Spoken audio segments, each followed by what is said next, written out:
Hello again बच्चों, अभी हम लाइन की इक्वेशन ड्राइव कर रहे थे। अभी हमने उस लाइन की इक्वेशन ड्राइव की थी जो कि परपेंडिकुलर थी इनिशियल लाइन के, लेकिन राइट में है या लेफ़्ट में। राइट में थी तो अल्फ़ा ज़ीरो, क्योंकि ओरिजिन से जब उस पर परपेंडिकुलर डालेंगे तो एंगल ज़ीरो आएगा, और जब लेफ़्ट पे परपेंडिकुलर डालेंगे तो एंगल पाई आएगा। इक्वेशन नंबर 1 में डालने पर इक्वेशन नंबर 1 क्या थी? P is equal to r cos theta minus alpha. भूलना नहीं है भाई, r cos theta minus alpha. यहाँ अटक देंगे अल्फ़ा ज़ीरो या पाई, तो उसके अनुसार आंसर आ जाएगा। तो अभी आपने ये पढ़ा कि लाइन जो है वो ओरिजिन के मतलब इनिशियल लाइन के परपेंडिकुलर है। अब ऐसा भी तो हो सकता है थर्ड केस में, if the line perpendicular if the line is parallel to the initial line. अभी जो पिछली बार में ओरिजिन ये तो था एक्स एक्सिस, वहाँ पे हमने ऐसे बनाया था एक्स और ये था वाई, तो वहाँ पे हमने लाइन पैरेलल बनाई थी।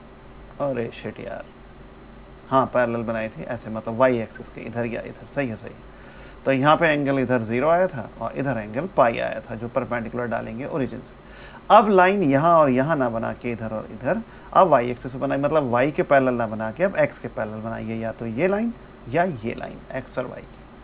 तो कहते क्या है कि if the line is parallel to initial line, then अब इस लाइन से अगर मैं एक्स एक्सिस पे परपेंडिकुलर डालूंगा, स्ट्रेट यहाँ डाल दूँ, कहीं भी डाल दूँ, तो मेरा जो एंगल बनेगा वो क्या बनेगा? कि ये पाई बाई टू बनेगा। तो कहते हैं कि देन अल्फ़ा बराबर पाई बाई टू। परपेंडिकुलर का जो एंगल होता है उसको हम अल्फ़ा से ही शो करते हैं, पाई बाई टू।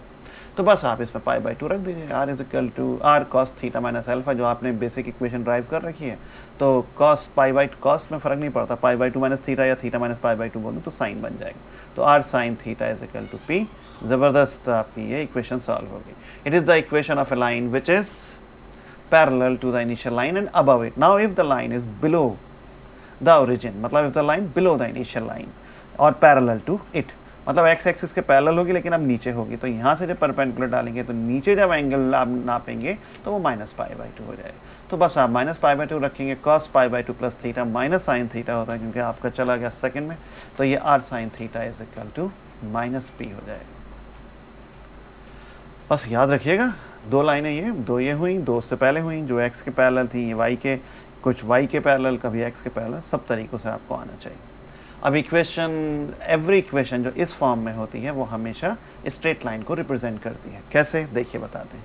इसको कैसे लिख सकते हैं? आर को सामने ले जाइए। ये क्वेश्चन है कि every equation of the form, इस फॉर्म में हमेशा रिप्रेजेंट द स्ट्रेट लाइन। आप आर से मल्टीप्लाई कर दीजिए, एक्स बराबर होता है आर कॉस थीटा, वाई बराबर r sine theta. This is the equation of a straight line in the Cartesian form. 1 degree की इक्वेशन जो भी हो एक्स और वाई में, वो हमेशा स्ट्रेट लाइन की इक्वेशन होती है। तो 1 always represent a straight line. This is the general equation of line. L upon r is equal to a cos theta plus b sine theta. इस एल अपॉन आर की बड़ी importance है, जब हम कोनिक पढ़ेंगे तब आप जानेंगे। फिलहाल अभी से याद रखना कि ये फॉर्म हमेशा स्ट्रेट लाइन होती है, आर से मल्टीप्लाई करने पर यही आ जाता है। एक्स और वाई आएगा ना तो 1 डिग्री की इक्वेशन बन जाती है। चलिए अब देखते हैं polar equation of the circle. अब नंबर 1, सेंटर जो है वो पोल पे है, सबसे बेसिक वाला। आर इज इक्वल टू है, आपको पता है। If the centre O of the circle, if the centre O of the circle lies on the pole, then, और ए उसकी रेडियस है, तब इसके ऊपर कोई भी एक पॉइंट ले लीजिए, P r comma theta. Then circle के हर पॉइंट के ऊपर आर हमेशा कितने के बराबर होगा? अरे यार ये डिस्टेंस ए है, तो भैया ये डिस्टेंस भी ए है, और साहब ये डिस्टेंस भी। तो आर हमेशा, जैसे वहाँ थीटा हमेशा अल्फा होगा। स्ट्रेट लाइन की इक्वेशन ये तो आई थी जो ओरिजिन से पास होती है। ऐसी सर्किल जिसका सेंटर ओरिजिन पे होता है, उस पे हमेशा कंडीशन सेटिस्फाई होगी, आर बराबर ए। आर कोई भी पॉइंट होगा उसके सर्कमफ्रेंस पे, वो हमेशा आर बराबर ए होगा। तो which is the equation of circle with pole at the centre. बस सही से लिख लेना। अब देखिए, सेंटर जो है वो is not at the pole. Let us consider a circle जिसका सेंटर सी पोल पे नहीं है, बल्कि उसके सेंटर का सी का जो कोऑर्डिनेट है वो r1 कॉमा अल्फा है। तो एक मिनट, फिगर तो होना चाहिए, हाँ ये हमने यहाँ दूर को बना दिया। तो ये उसका सेंटर सी, उसका कोऑर्डिनेट r1 कॉमा अल्फा। तो ओरिजिन से यहाँ तक की दूरी r1 और ये एंगल अल्फा। सर्किल की इक्वेशन निकालनी है तो एक पॉइंट तो सर्किल के ऊपर लेना ही पड़ेगा। तो एंड आल्सो लिखा है यहाँ पे, also take a point P R comma theta on the circle. Let A उसकी रेडियस है सर्किल की, ये याद रखिएगा। तो बस आपने कहा ये P उसके coordinate are comma theta, origin से P तक की जो दूरी है वो R है, तो क्यों है यार, क्योंकि कोऑर्डिनेट आर कॉमा थीटा है, ये रेडियस ए है सर्किल की, ये भी मान रखा है। बस अब ये जो एंगल होगा भाई, ये वाला जो एंगल है ये तो आपका थीटा होगा, क्योंकि ओ पी आर एंगल बनाता है और आर डिस्टेंस है और एंगल यहाँ पे थीटा है, तो ये एंगल थीटा। यहाँ पे अल्फ़ा था तो ये छोटा वाला एंगल अल्फ़ा, तो ये एंगल कितना हो जाएगा भाई, ये एंगल हो जाएगा आपका अल्फ़ा, ओ यार थीटा माइनस अल्फ़ा, माउस से लिख रहा हूँ ना तो परेशानी होगी, थीटा माइनस अल्फ़ा, ये एंगल हो जाएगा। बस इस triangle P O C theta minus alpha हो गया। बस इसी ट्रायंगल पी ओ सी में कॉस थीटा माइनस अल्फ़ा लगा दीजिए। कॉस थीटा माइनस अल्फ़ा जिन दो साइड्स के बीच में बना है उन दोनों के स्क्वायर का sum O P square plus O C square, और सामने वाली को माइनस में पी सी स्क्वायर और नीचे वाली में 2 times of O P O C. तो भैया ओ पी हो गया आपका आर और ओ सी हो गया आपका आर वन, ये तो फिगर में दिखता है, और पी सी हो गया ए। बस सबको रखिए, क्रॉस मल्टीप्लाई कर दीजिए, आपके सर्किल की इक्वेशन आ जाएगी। और कॉस का ये फार्मूला क्यों लगाया, 90 वाला क्यों नहीं लगाया, क्योंकि कोई भी एंगल 90 डिग्री का यहाँ पे नहीं था। क्रॉस मल्टीप्लाई किया आपने, आर स्क्वायर में इक्वेशन को साफ सुथरा लिख दीजिए, यही आपकी पोलर इक्वेशन है सर्किल की। तो यही होती है मेन इक्वेशन। अब इसी में हम पर्टिकुलर केस जो है निकाल लेंगे।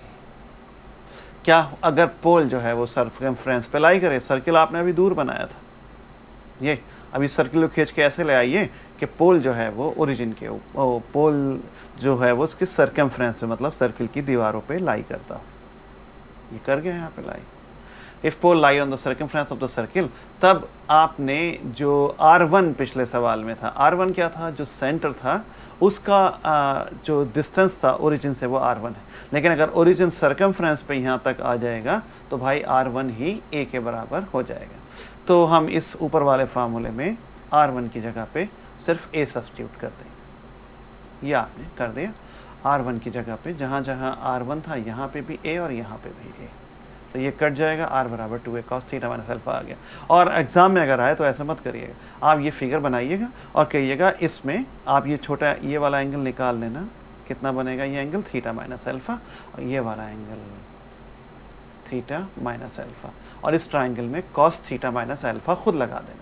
तो cos थीटा माइनस अल्फा क्या हो जाएगा, ये O P square plus O C square minus P Q square. आप ऐसे करके निकालना, नहीं तो ये अगर आ गया तो आप पिछले वाला आपको सॉल्व करना पड़ेगा ना, इसलिए आप सीधे फिगर बनाइए और ट्राइंगल पीओसी में cos थीटा माइनस अल्फा निकाल दीजिए। जिन दो के बीच में हम साइडों का स्क्वायर सामने वाली का माइनस कर देंगे, ये ए है, और नीचे 2 टाइम्स करके क्रॉस मल्टीप्लाई करेंगे, इतना आ जाएगा।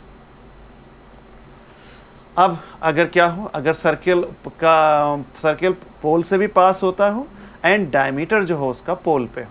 अभी ये ऊपर बनाया था, सेंटर जो था यहाँ नहीं था एक्स एक्सिस पे। ये केसेस हैं कि सेंटर ऑफ सी जो है वो एक्स एक्सिस के ऊपर आ जाए और सर्कमफ्रेंस जो है वो पोल से पार भी करे। तो देखिए then diameter through the pole is the initial line होगा, इनिशियल लाइन के ऊपर डायमीटर लाई करता है, तो centre lies on the initial line. तो अल्फा तो भैया 0 हो गया। ये क्यों अल्फा, क्योंकि पिछले सवाल में जो अल्फा था वो आर कॉमा अल्फा था, अल्फा ये एंगल बनाता है। अब अगर सेंटर यहाँ आ गया एक्स एक्सिस पे तो अल्फा तो ऑटोमेटिकली 0 हो जाएगा।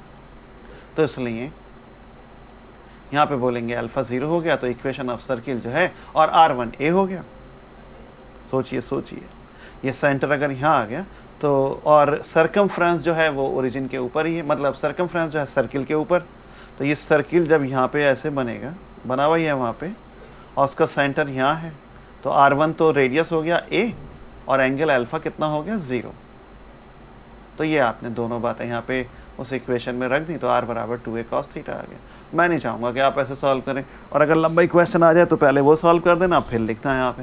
लेकिन इसमें सीधे भी तो लगा सकते हैं आप, एक एंगल ये है तो 90 का, इसमें P पॉइंट से जो ये दोनों मिले हुए हैं तो 90 का एंगल होता है। ये तो P पॉइंट से आप डायमीटर पे जब भी दोनों तरफ बनाएंगे लाइन है वो 90 डिग्री की होंगी, इससे आप cos थीटा निकाल दीजिए। मैंने लिख भी दिया in the triangle OPA cos theta लगाइए। बेस कौन सा है इसमें, बेस जो है वो R है, OP जहाँ छोटा और 90 एंगल मिल रहा है, बस उससे आप निकाल दें, डायरेक्ट आ जाएगा।